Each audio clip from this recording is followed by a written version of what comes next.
یہ اس طرح سے نقطے نقطے ہیں، جیسے پورا وائٹ پیپر ہے، آپ کو کچھ بھی نہیں نظر آئے گا اس میں ابھرے ہوئے نقطے ہیں، لیکن ان کا قرآن کریم ہے. یہ ہم اس کے اعتبار سے بلائنڈ ہیں، لیکن یہ الحمدللہ یہ ان کا علم ہے. یہ صرف 5 پارے ہیں، ایسے 6 حصے مل کر ان کا قرآن شریف کمپلیٹ ہوتا ہے ایک پوری پیٹی کے اندر. تو یہ بچے کو انشاءاللہ میں کہیں سے بھی کھول کر دوں گا، امام صاحب سے درخواست کروں گا کہیں سے بھی کھول کر دے. یہ بچہ آپ کو آیت نمبر، پارہ نمبر، سورت نمبر سب پورا بتائے گا اور اس کے بعد اس کی تلاوت کرے گا.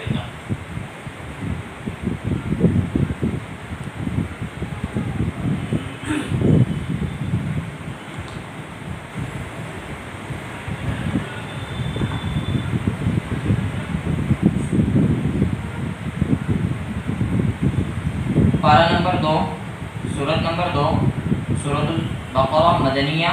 اس کے اندر 286 آیتیں ہیں اور 40 رکوع ہے. سورہ بقرہ کی آیت نمبر 148، پارے کا رکوع نمبر 2. آپ کے پاس اگر موبائل ہے تو آپ قرآن شریف میں دیکھ کے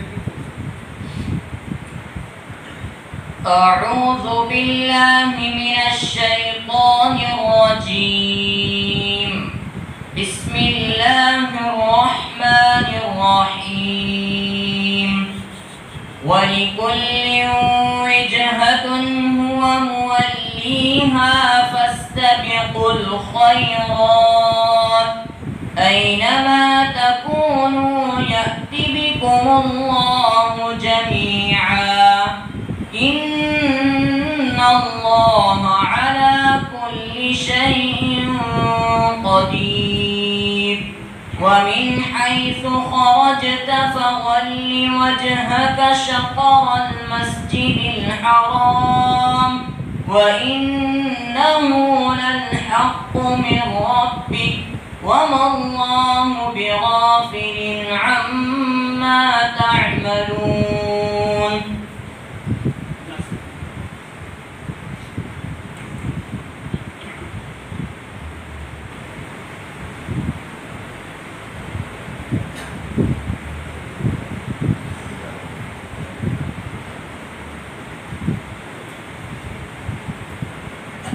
پارہ نمبر 4، سورت نمبر 3، سورۃ آل عمران مدنیہ. اس کے اندر 200 آیتیں ہیں اور 20 رکوع ہے.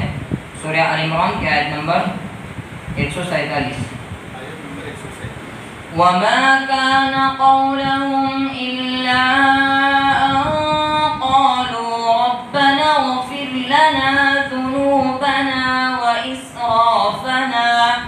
وَإِسْرَافَنَا فِي أَمْرِنَا وَثَبِّتْ أَقْدَامَنَا وَانصُرْنَا عَلَى الْقَوْمِ الْكَافِرِينَ.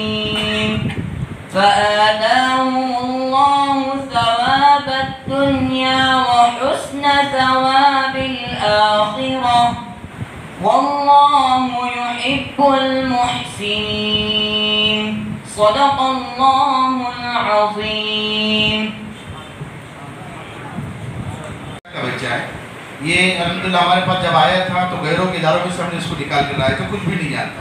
ماشاءاللہ ابھی قرآن شریف پڑھ رہا ہے، حافظ قرآن بھی ہو گیا، اس کی 10ویں بھی ہو گئی، 12ویں بھی ہو گئی اور گریجویشن کر رہا ہے الحمدللہ. اور اس کے ساتھ ساتھ ابھی عالم بن رہا ہے. عالمیت کی بھی تمام کتابیں اس طرح، حدیث کی تمام کتابیں جو ہے نا اسی کے اندر ہے. نقطوں نقطوں کے اندر حدیث کی پوری کتاب ہے. وہ بچے حدیث بھی انگلی کے ذریعے سے پڑھتے ہیں. یہ بچہ آپ کو مشکاۃ شریف کی ایک حدیث سنائے گا کھول کر. یہ بھی پوری نقطہ کی زبان.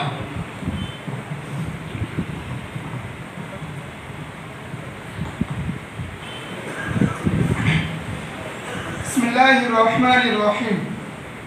وعن ابی ہریرہ رضی اللہ عنہ قال قال رسول اللہ صلی اللہ علیہ وسلم الایمان بدء وسبعون شعبة فافضلها قول لا الہ الا اللہ وادناها اماطة الاذى عن الطریق صدقہ والحیاء شعبة من الایمان.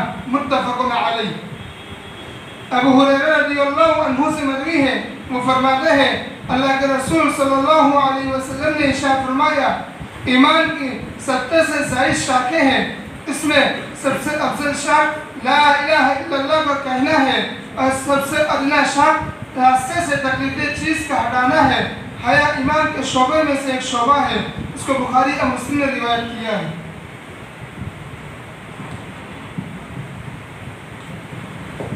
چونکہ وقت کم ہے اس لیے آپ کے سامنے مختصر میں پیش کر رہا ہوں. یہ اس طرح نابینا بچہ رحمۃ اللہ حافظ بھی بن رہے ہیں، عالم بھی بن رہے ہیں اور گریجویشن تک تعلیم حاصل کر رہے ہیں، کمپیوٹر بھی چلاتے ہیں پورے بچے. جس طرح ہم لوگ نارمل لوگ چلاتے ہیں سیم اسی طرح، اتنا کہ سن کر کام کرتے ہیں اور کی بورڈ کے ذریعے پورا کام کرتے ہیں. اس کے ساتھ ساتھ دوسرا شعبہ ہے ہمارے پاس گونگے بہرے بچوں کا. یہ بچہ آپ کو جو دکھائی دے رہا ہے یہ گونگا بہرا ہے، یہ نہ بول سکتا ہے نہ سن سکتا ہے، لیکن الحمدللہ یہ اشاروں میں اللہ کے قرآن کو پڑھتا ہے. یہ حروف تہجی الف سے لے کر آپ یا تک آپ کو اشاروں میں بتائے گا.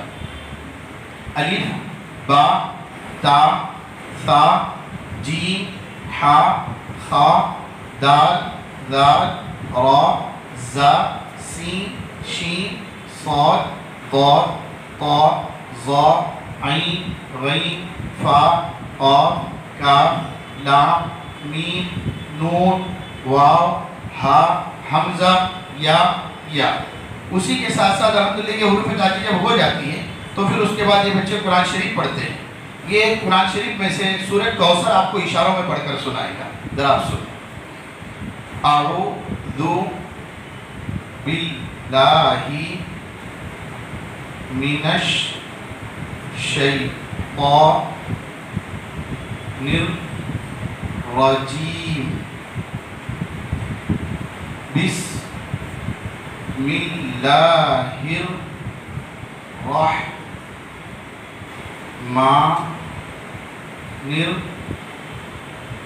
الرحیم.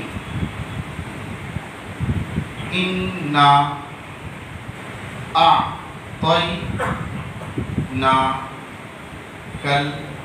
الکوثر فصل لربک وانحر ان شانئک هو الابتر. اس طرح سے پوری اشاروں میں پڑھتے ہیں. الحمدللہ اسکول کے ساتھ ساتھ ان کو دین بھی سکھایا جاتا ہے. یہ ایک حدیث آپ کے سامنے ابھی پڑھ کر سنائے گا اشاروں کے اندر. ایک صحابی حضرت عبداللہ ابن عمر رضی اللہ تعالیٰ عنہ فرماتے ہیں آپ صلی اللہ علیہ وسلم نے ارشاد فرمایا اسلام کی بنیاد 5 چیزوں پر ہیں. نمبر 1 اس بات کی گواہی دینا کہ اللہ کے سوا کوئی معبود نہیں اور حضرت محمد صلی اللہ علیہ وسلم اللہ کے رسول ہیں. نمبر 2 نماز قائم کرنا. نمبر 3 زکوٰۃ دینا. نمبر 4 روزے رکھنا. نمبر 5 بیت اللہ کا حج کرنا. اس طور پر الحمدللہ محترم حضرات یہ آپ کے سامنے تعلیم پیش کرنے کے 3 مقصد ہیں. ایک مقصد تو یہ ہے کہ اس طرح کے جو معذور افراد ہیں وہ گھروں میں یا تو ماں باپ ان کو بٹھا کر رکھتے ہیں یا تو پھر وہ ایسے اداروں میں جا کر تعلیم حاصل کرتے ہیں جہاں اسلام سے دور ہو جاتے ہیں. تو آپ کے سامنے پروگرام پیش کرنے کا مقصد یہ ہے کہ آپ کے علم میں اگر اس طرح کے بچے ہیں تو آپ ان کو اس ادارے کی طرف پہنچائیں. کیونکہ نابینا 100 میں 1% ہوتے ہیں، 1% ہوتے ہیں اور گونگے بہرے 100 میں 4 سے 5% ہوتے ہیں. تو ان بچوں کو تلاش کرنا ان تک پہنچنا بہت بڑا کام ہے. تو اس لیے آپ کے علم میں اگر ایسے بچے ہیں جو پونا کے اندر ادارہ ہے آپ وہاں پر پہنچائیں. الحمدللہ بچوں کو فری میں تعلیم دی جاتی ہے، ہر سہولت ان کو دی جاتی ہے اللہ کے فضل سے. تو اس ادارے میں پہنچائیں. اور اگر آپ کی علم میں نہیں ہے، آپ کو پتہ نہیں تھا، آج آپ نے پروگرام دیکھے تو اس کے بعد آپ تلاشیں ایسے بچے نابینا گونگے بہرے اگر آپ کو ملتے ہیں تو آپ ان کو اس ادارے میں پہنچائیں. آپ جہاں بھی جائیں اس کا اعلان کریں کہ اس طرح کے بچے ہیں کیا، تو اس کو اپنا ایک مشن بنائیں اور اللہ سے مانگیں کہ اللہ تیرے ایسے کمزور بچوں کو ہم تلاش کر کے اس ادارے میں پہنچائیں گے تاکہ ان کو تیرا تعلق مل جائے اور اس کی وجہ سے تو ہماری مغفرت کر دیں. تو نیتیں کرتے ہیں انشاءاللہ. تو ایسے بچوں کو آپ تلاش کر کے بھیجیں گے. اس کے لیے وزٹنگ کارڈ باہر آپ کو ملیں گے، وہ آپ لے لیں ایڈریس کارڈ، اس پر کانٹیکٹ نمبر ہے تاکہ ایسے بچے ملے تو آپ ہم سے رابطہ کر سکیں. دوسری درخواست آپ لوگوں سے یہ بزرگوں کہ یہ مختصر تعلیم ہم نے آپ کے سامنے پیش کی، اس کو تفصیل سے دیکھنے کی ضرورت ہے. پورا سسٹم ہے، پورا نظام ہے، کمپیوٹر کیسے چلاتے ہیں، اسکول کیسے پڑھتے ہیں، میتھ سے کیسے کرتے ہیں، پورا نظام ہے. تو ہم گھومنے پھرنے کے لیے کہیں نہ کہیں تو جاتے ہیں پکنک کے لیے. کبھی اللہ کے ان کمزور بندوں کے دل کو خوش کرنے کے لیے ہم پکنک کریں. اپنے گھر والوں کو لائیں، اپنے دوست و احباب کو لائیں، گاڑی میں 4-5 لوگ بیٹھ کر ادارے میں آ جائیں. ایک دن پورا دن آپ ان کے ساتھ گزاریں. یہ دیکھو یہ اللہ کے کمزور بندے کیسے وقت گزار رہے ہیں اور اتنی نعمتوں کے نہ ہونے کے باوجود اللہ کو کیسے یاد کر رہے ہیں, کیسے اللہ کی عبادت کر رہے ہیں, تو ہم کو کیسے کرنا چاہیے؟ اس سے فائدہ یہ ہوگا کہ ہم کو عبرت حاصل ہوگی, ہمارا دل روئے گا, ہم اللہ کی شکر گزاری کریں گے. اللہ تو نے کتنی قیمتی نعمتیں دی, ہم تو ناشکری کر رہے تھے, تیرے کیسے بندے تیرا تعلق حاصل کر رہے ہیں, تو ہم کو کیا کرنا چاہیے؟ تو اس سے ایک احساس پیدا ہوگا. تو کہیں نہ کہیں گھومنے کے لیے جاتے ہیں تو میری درخواست ہے ایک گاڑی لے کر 4-5 ساتھی کو لے کر ادارے میں آئیں, ایک دن ان کے ساتھ گزارے. یہ کمزور بندوں کے ساتھ دن کا گزارنا یقیناً اللہ کی رحمتوں کو لینے کا ذریعہ ہے. تو 2 درخواست. تیسری درخواست یہ ہے میرے بزرگوں کہ اس ادارے کے لیے دعا فرمائیں. یہ مسلمانوں کا پورے مہاراشٹر میں پہلا ادارہ ہے جس میں بچے اسکول بھی پڑھ رہے ہیں, مدرسے بھی پڑھ رہے ہیں, لڑکے بھی ہیں, لڑکیاں بھی ہیں. لڑکیوں کے لیے الگ سے الحمدللہ پورا معلمات کے ذریعے پورا انتظام ہے. مستورات ان کو پوری پڑھاتی ہے, لیڈیز پوری پڑھاتی ہیں, اس میں جین سے نہیں پوری تعلیم حاصل کرتے ہیں. تو گونگے بہرے لڑکے, لڑکیاں, نابینا لڑکے, لڑکیاں, ان کا پورا نظام ہے. تو ان کے لیے دعا بھی فرمائیں کہ اللہ یہ مسلمانوں کا پہلا ادارہ ہے, اللہ اس کی جو بھی ضرورت ہے تو اپنے خزانے غیب سے پورا فرما. اور ہم کہیں نہ کہیں تو تعاون کرتے ہیں, ہزاروں جگہ تعاون کرتے ہیں. تو وزٹنگ کارڈ ہے, اس پر بھی اکاؤنٹ نمبر ہے, QR کوڈ ہے. تو ہم کو جب بھی اللہ توفیق دے تو ہم اس کے ذریعے سے بھی اس کا تعاون کر سکتے ہیں اور ایسے بچوں کی تعلیم کی ہم فکر کر سکتے ہیں. اور اگر اللہ ہمیں توفیق دے تو ایک ایک بچے کی ہم اسپانسرشپ لے سکتے ہیں تاکہ ایک بچہ نابینا حافظ بن جائے, عالم بن جائے. میرے باپ باپ کی طرف سے, میرے گھر والوں کی طرف سے, میرے رشتہ داروں کی طرف سے. حدیث پاک میں آتا ہے اللہ کے نبی نے فرمایا کوئی نابینا کو 40 قدم راستہ طے کر دے نا تاکہ وہ ٹھوکر نہ لگے, گڑھے میں نہ گرے, چوٹ نہ لگے. اللہ کے نبی نے فرمایا کہ اتنی ہمدردی کی وجہ سے اللہ اس پر جنت واجب کر دے کہ اس نے میرے بندے کے ساتھ خیر خائی کا معاملہ کیا کہ اس کو چوٹ نہ لگے. 40 قدم رہبری کرنے پر جنت واجب ہے. تو آپ سوچو جو بچے کو ہم حافظ بنا دیں, جو بچے کو ہم عالم بنا دیں, اس کو اللہ کا تعلق ملا, اس کو اللہ کیا نہیں دے گی؟ تو اگر اللہ نے ہمیں مال دیا ہے, دولت دیا, کہیں نہ کہیں خرچ کرتے ہیں تو ہم کوشش کریں کہ ہم ایک بچے کی اسپانسرشپ لیں یا پورے گھر والوں کی طرف سے, دوستوں کی طرف سے, تاکہ وہ بچہ ایک عالم حافظ بن جائے. تو الحمدللہ اس طرح سے آپ کے سامنے تعلیم پیش کی. میں بہت زیادہ مشکور ممنون ہوں ہمارے مولانا کا جو ہمارے الحمدللہ ساتھی بھی ہے, ساتھ میں ہماری پڑھائی بھی ہوئی, دوست بھی ہیں, اور آپ مسجد کے ٹرسٹیان کا کہ آپ نے یہ تعلیم پیش کرنے کا ایک موقع دیا اور کمزور بندے کیسے تعلیم حاصل کر رہے اس کا ایک ڈیمو پیش کرنے کا آپ کا موقع دیا. اللہ پاک آپ کی اس قربانی کو قبول فرمائے, دارین میں اللہ بہترین بدلہ عطا فرمائے اور اللہ آپ لوگوں سے راضی ہو. جزاک اللہ خیر.